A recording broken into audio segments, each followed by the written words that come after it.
কবিগুরু রবীন্দ্রনাথ ঠাকুরের ভাবনায় ঋতুরাজ বসন্তকে স্বাগত জানাতে উদ্যোগ নিয়েছে প্রস্তাবিত ত্রিপুরা শান্তিনিকেতন মেডিকেল কলেজ ও হাসপাতাল। এই উপলক্ষে কলেজ ক্যাম্পাসে বসন্ত উৎসব এর আয়োজন করা হয়েছে।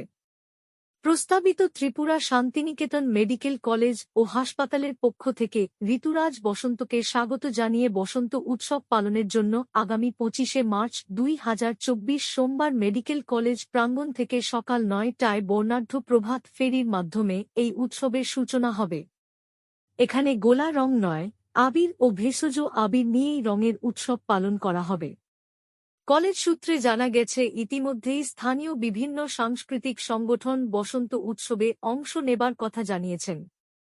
সেই সঙ্গে কলেজ সংলগ্ন গ্রামের মানুষেরা ইতিমধ্যেই এই উৎসবে যোগ দেবার ইচ্ছা প্রকাশ করেছেন।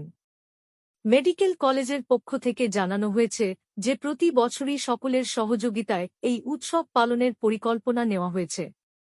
সেই সঙ্গে স্থানীয় প্রশাসন ও রাজ্য সরকারের সাথে আলোচনা করে পৌষ মাসের ৭ পৌষ থেকে ১০ই পৌষ স্থানীয় হস্তশিল্প ও হস্তশিল্পীদের উৎসাহ দিতে তাদের নিয়ে কলেজ ক্যাম্পাসের ভিতরেই ত্রিপুরা শান্তিনিকেতন মেলার আয়োজন করার পরিকল্পনা হচ্ছে।